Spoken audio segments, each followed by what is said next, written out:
சிவஹரி என் பேர் மலை. அண்ணாவள மாதிரில நான் பேசுறதுல இருந்து தெரியல நான் அடுத்த ஜென்மத்துல நடிகராக போறேன்னு. ஏன் நடிகரா பிறக்கணும் தெரியுமா சார்? புகழ் பணம் ஊரை வேற ஜாலியா சுத்தி பார்க்கலாம் சார். அம்மா அப்பா சொன்ன கேக்குறோமா? டீச்சர் சொன்ன கேக்குறோமா சார்? ஆனா இதே நடிகர்கள் சொன்ன கேக்குறோம்ல? நடிகர்களால சிரிக்க வைக்க முடியும், அழ வைக்க முடியும், சிந்திக்க வைக்க முடியும். சார் நீங்க எல்லாம் படிச்சு தான் டாக்டர் வக்கீல் எல்லாம் ஆக முடியும். நடிகர்கள் அப்படி இல்ல.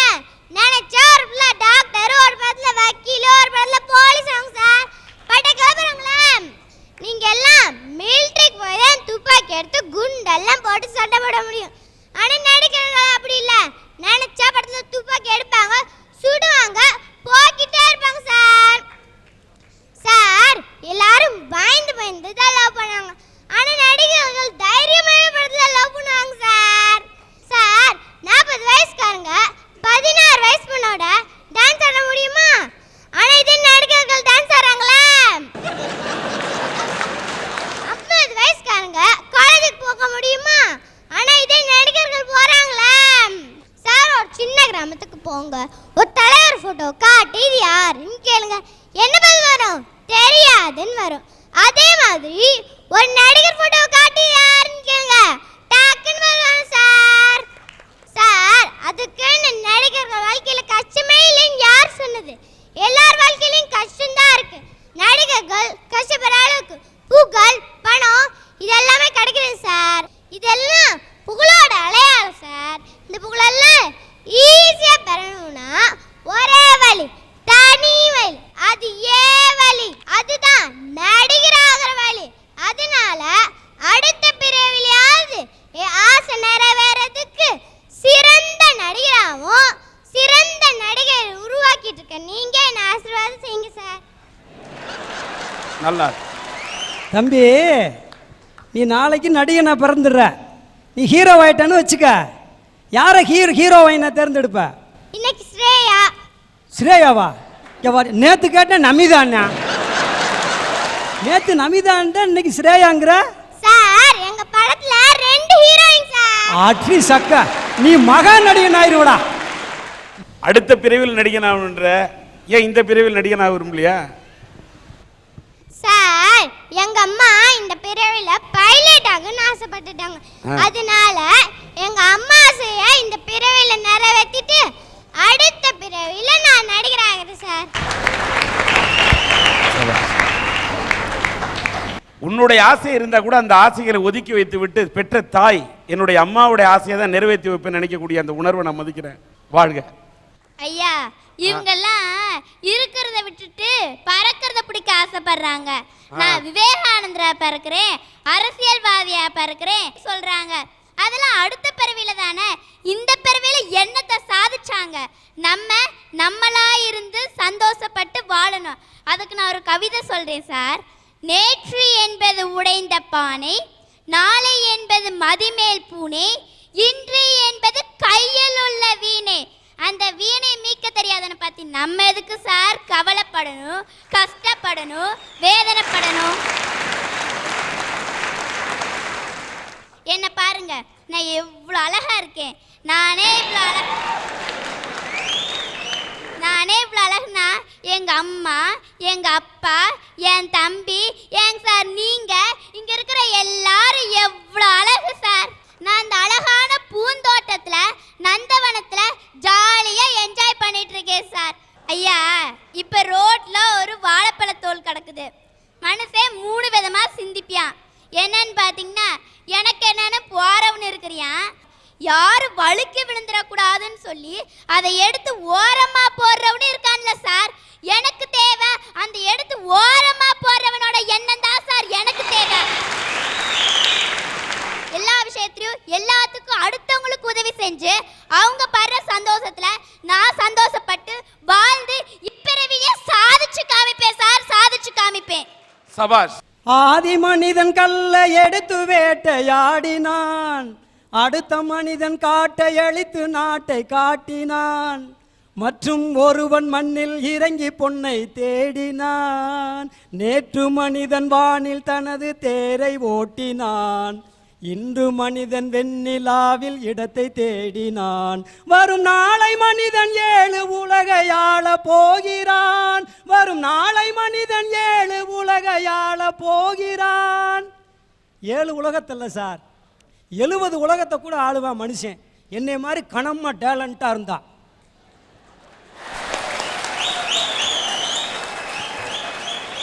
சராசரி இடம் 37 கிலோ சார். சராசரி இடம் 37 கிலோ. அதாவது சார், இந்த உலகம் தோன்றி 1370 கோடி ஆண்டுகள் ஆகுதுன்னு வரலாறு சொல்லுது சார். இந்த 1370 கோடி ஆண்டுகளா மனுஷன் படைச்ச சாதனையை பார்த்தா அடாடாடாடாடா, எவ்வளவு அற்புதம், அதிசயம், விஞ்ஞானம். ஆனால் இதை எல்லாத்தையும் அனுபவிக்க முடியாமல் போச்சேங்கிற ஒரு வேதனை சார் தான் எனக்கு. ஆனாலும் அடுத்த பிறவி மனுஷ பிறவியே எடுத்து சும்மா கலகலன்னு எல்லாத்தையும் அனுபவிக்கணும்னு ஆசைப்பட்றேன் சார். சார், இப்போ எனக்கு வயசு 39. 39வது வயசில் தான் செல்ஃபோனை பார்க்குறேன். என் பையன் முளைச்சி 3 நாளாக விடல, ரெட்டனை காலை போட்டுக்கிட்டு, ஹலோ எனக்கு இந்த எதுக்கு பொண்டாட்டி என்ன சுற்றி வப்பாட்டி பாட்டு போடுங்க ரொம்ப பிடிக்குங்கிறான். இதே வயசில் எனக்கு செல்ஃபோனு கிடையாது. ஒருவேளை எனக்கு இருந்துருந்துச்சுன்னா நான், ஹலோ சில்க் சிமிதாவா, ஹவ் ஆர் யூ, எப்படி இருக்கீங்க, தாராளமாக தான் இருப்பீங்க, இருந்தாலும் நீங்கள் ஆந்திராவில் இருக்கீங்க, நான் திண்டுக்கல்ல இருப்பேன், நீ பேசியிருப்பேன். செல்ஃபோன் இல்லை அப்போ. இப்போ செல்ஃபோனாக இருக்குனியா, ஜொல்ஃபோனாக இருக்கக்கூடாதியா, அது செல்ஃபோனு. அப்போ செல்ஃபோன் இருந்துச்சு, சில்க் சிமிதாட்ட பேச முடியல சார். இப்போ செல்ஃபோன் இருக்குது, சில்க் சிமிதா இல்லை. கட்டின பொண்டாட்டி கட்டி இருக்கக்கூடிய சேலையில கூட சில்க்குனா கூட அந்த பட்டு சேலை கூட சில்க்கு தான்யா. அந்த சில்கை பார்க்க ஆரம்பிச்சுன்னா கண்ட சில்க்கு ஏன் அலையணும்? கண்டிப்பா சார். கட்டின புடவை பட்டு புடவையா தான் இருக்குது, முகத்தை பார்த்தா சகிக்கலையே. ஒரு நிமிஷம், கண்ணங்கரேர்னு இருக்கிற ஒன்ன கட்டிக்கிறதுக்கே ஒரு பொண்டாட்டி வரக்குள்ள நாம மட்டும் கருப்பா இருக்கணும், ஆனா வர பொண்டாட்டி மட்டும் சிவப்பா இருக்கணும். நம்ம மூஞ்சி மட்டும் எப்படி வேணாலும் இருக்கலாம், கல்லானாலும் கணவனே புல்லானாலும் கணவன் பொண்டாட்டி பொண்டாட்டி வாழணும். ஆனா அவங்க மட்டும் அழகா இருக்குன்னு என்னையா பெரிய சட்டம் பேசுறீங்க? இல்ல சார், நீங்க சொல்றதெல்லாம் கரெக்டு தான். என் சம்சாரம் கருப்புனாலும் விளையாட்டுக்கு சொல்லுங்க எலிசபெத் மகாராணியா நான் நினைச்சு குடும்பம் நடத்திக்கிட்டு இருக்கேன் சார். அது உண்மைதான். அதாவது சார், 4 வயசு பிள்ளை வந்து அவங்க அப்பாட்ட கேட்குது, எப்பா முடி வெட்டுறதுக்கு 150 ரூபா கொடுப்பா அப்படின்ச்சு. ஏமா ஆளுகளை வெட்டுறதுக்கே அவ்வளோதானம்மா கேட்குறேன் அவங்க அப்பா. ஏன்னா ஒரு மாதிரியா மாடலாக வெட்டி விடுறான். என் வயசில் அப்படிலாம் வெட்ட முடியல, அன்னியன் மாதிரி வெட்டி விடுறான். நான் சின்ன பிள்ளை போயிருந்தேனாக்கா, ஏன்டா சப்பி போட்ட மாங்கோட்டை மாதிரி இருக்குது உனக்கு அன்னியன் சேரான்னு குறவலையோட வெட்டியிருப்பேன். ஒரு முடி கூட என்னையால் சுதந்திரமாக அந்த நேரம் வெட்ட முடியல சார். சார், இன்னைக்கு இருக்க பள்ளிக்கூடத்தில் படிக்கிற குழந்தை எவ்வளோ சந்தோஷமாக இருக்குது தெரியுமா? ஆனால் எங்களால் படிக்கிற பப்பிலாம் இருக்க முடியல. வாத்தியார் உள்ள நுழைஞ்சாருன்னா அப்படியே ட்ரௌசர் ஊரா நினைச்சிடும், வெட்ட வெட்ட வெட்ட வெட்ட வெட்டன்னு ஆடி. ஆனால் இப்போ இருக்க பயிலுக்கு வாத்தியார் வராது. சார் வணக்கம் சார், தீப்பிட்டி வச்சிருக்கீங்களா அப்படிங்கிறேன். ஏய் வாத்தியாட்ட அதெல்லாம் வர்றப்பே வாங்கிட்டு வர்றது இல்லையா அப்படிங்கிறார். இப்படி சந்தோஷமா எங்களெல்லாம் அனுபவிச்சிருக்க முடியல சார். ஆனா மறுபடியும் ஒரு மனித பிறவி எடுத்து நிச்சயம் எல்லாத்தையும் அனுபவிச்சு மகிழ்ச்சியா வாழ்ந்தா சார் என்னுடைய ஆசை. மனிதன் என்பவன் தெய்வமாகலாம், வாரி வாரி வழங்கும் போது வள்ளலாகலாம், வாளை போல தன்னை தந்து தியாகியாகலாம், உருகி ஓடும் மெழுகு போல ஒளியை வீசலாம். மனிதன் என்பவன் தெய்வமாகலாம். மனுஷனை பார்த்து தான் சார் நீ தெய்வம் மாதிரி அப்படின்னு சொல்றாங்க. அந்த அற்புதமான மனிதனா பிறக்கணும்னு தான் சார் நான் ஆசைப்படுறேன். ஐயா, ஒரு இஸ்லாமிய இறந்து சொர்க்கத்துக்கு போனான். அவனை பார்த்த ஆண்டவன், உனக்கு ஏன் சொர்க்கம் கொடுத்தேன் தெரியுமா அப்படின்னு கேட்டான். அப்போ அவன் சொன்னான், நான் 5 வேளை தொழுதேன், அதனால நீ எனக்கு சொர்க்கம் கொடுத்த அப்படின்னா. இல்லை, நீ 4 வேளை தான் தொழுத அப்படின்னா. அந்த மனுஷன் பதறி போயிட்டான். ஒருவேளை தொழுகாம நம்ம பாவம் செஞ்சிட்டோமோன்னு. பயப்படாத, அன்றொரு நாள் அதிகாலை நேரம் நீ பாங்கு சத்தம் கேட்டு தொழுகைக்கு சென்றாய். போற வழியில ஒரு குட்டி பூனை நெனைஞ்சு பனியில துவண்டு அப்படி உயிருக்கு போராடிட்டு வாடிட்டு இருந்துச்சு. அப்ப அந்த பூனையை நீ பார்த்து கையில எடுத்த. அந்த பூனை உன்னை இப்படி பார்த்துச்சு. உடனே அந்த பூனையை கொண்டு போய் உன் நெஞ்சு பக்கத்துல வச்சுக்கிட்ட. உன் நெஞ்சில் இருக்கிற சூடு அந்த பூனை மேலே பட்டுச்சு, அந்த பூனையோட குளிர் போயிருச்சு, கொஞ்ச நேரத்தில் அந்த பூனை துள்ளி குதிச்சு ஓடிருச்சு. நீ பார்த்த தொழுகையுடைய நேரம் முடிஞ்சு போயிருச்சு, திரும்பி நீ போயிட்ட. ஆனால் அன்னைக்கு 4 வேளை தான் தொழுத. ஆனால் அந்த பூனை மீது நீ காட்டினாயே மனிதநேயம், அதுக்கு தான்டா உனக்கு சொர்க்கம் கொடுத்தேன் அப்படின்னாயா. அந்த மனிதநேயம் இருக்கிற மனுஷனா பிறக்கணும் தாயா நான் ஆசைப்படுறேன். வாழ்க. மனிதனாக வாழ்ந்திட வேணும், மனதில் வையடா தம்பி, மனதில் வையடா. வளர்ந்து வரும் உலகத்துக்கே நீ வலது கையடா, நீ வலது கையடா. தனியுடைமை கொடுமைகள் தீர தொண்டு செய்யடா, நீ தொண்டு செய்யடா. தானா எல்லாம் மாறும் என்பது பழைய பொய்யடா, எல்லாம் பழைய பொய்யடா. ஐயா, பிரச்சனை இல்லாத வாழ்க்கைய நான் வாழணும்னு ஆசைப்படலையா.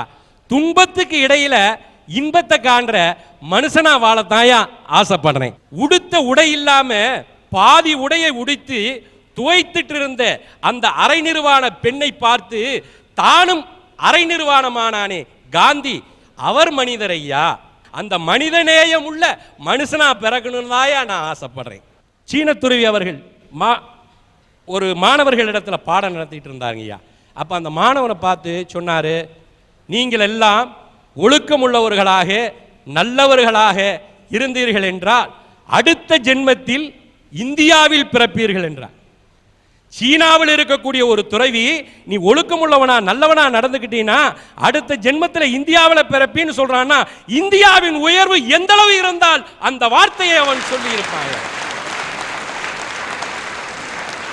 அந்த உயர்வான இந்தியாவில் தமிழ்நாட்டில் நல்ல மனிதனா பிறக்கணும்னு தாயா நான் ஆசைப்படுறேன். இந்த பாய் இருக்கிறானே பாய், 9 வயசு பையனா இருக்கையில 175 ரூபாய்க்கு விற்கப்பட்டவன் சார், விற்கப்பட்டவன்.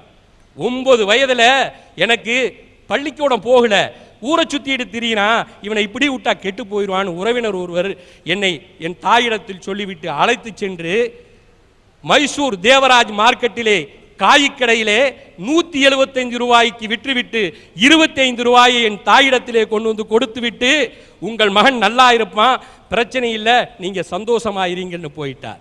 இதுல என்ன கொடுமை தெரியுங்களா சார்? 175 ரூபாய்க்கு விற்கப்பட்டது எனக்கே தெரியாது. அங்கே எனக்கு என்ன வேலை தெரியுமா? இலைகளை அள்ளவும், தலைகளை எள்ளுவதும், குப்பைகளை கூட்டி குமிப்பதும், அவைகளை அள்ளி கொண்டு போய் குப்பை தொட்டியில் போடுவதும் தான்.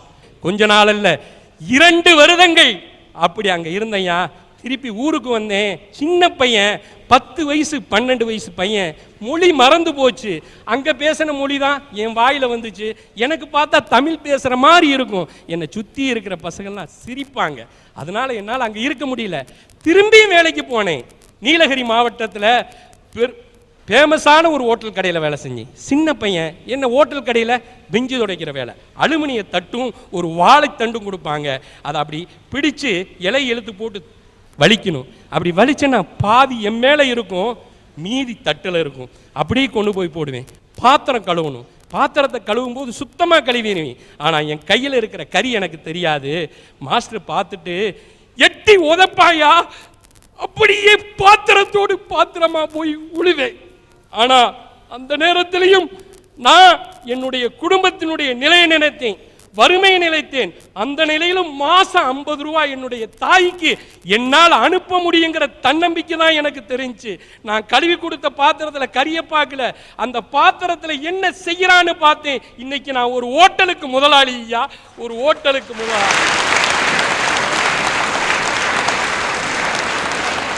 என்னுடைய தன்னம்பிக்கையை பார்த்து தாராபுரத்தில் என்னை இப்பொழுது ஒரு நகரமன்ற உறுப்பினராக என் பகுதி மக்கள் என்னை தேர்ந்தெடுத்திருக்கிறார்கள்.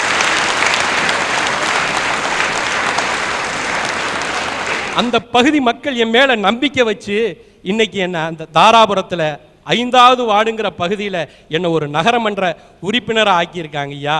எத்தனையோ பேர் என்னென்னமோ சொன்னாங்க அப்படின்னு. ஆனா இருக்கிற இந்த நேரத்தில் ஒரு நல்ல மனுஷனா, மனிதநேய மிக்க மனுஷனா, ஒரு நல்ல அரசியல்வாதியா, நல்ல தொண்டனா இன்னைக்கு வாழ்ந்துட்டு இருக்கிறேன். ஊசி போட போவோம் சின்ன பையன்ல, வலிக்கும். அந்த ஊசி போடுறவங்கள்ட்ட வலிக்காம போடுங்களேன்னு சொல்ல முடியாதுங்க ஐயா. ஆனா இன்னைக்கு 10 பேத்துக்கு ஆபரேஷன் பண்றதுக்கு டாக்டர்கிட்ட சிபாரிசு பண்ற அளவுக்கு நான் வளர்ந்திருக்கிறேன்னா அன்னைக்கு கண்ட துன்பம் இன்று இன்பம் யா. வாழ்க்கை என்றால் 1000 இருக்கும், வாசல் தோறும் வேதனை இருக்கும். வந்த துன்பம் எதுவென்றாலும் வாடி நின்றால் ஓடுவதில்லை. எதையும் தாங்கும் இதயம் இருந்தால் இறுதி வரைக்கும் அமைதி இருக்கும். மயக்கமா தயக்கமா மனதிலே கலக்கமா வாழ்க்கையில் நடுக்கமா? நடுங்க மாட்டையா. உங்களுடைய ஆசீர்வாதத்தோடு மீண்டும் நல்ல மனிதனா இந்த உலகத்துல பிறந்து வாழ்ணுதான் ஆசைப்படுறேன்.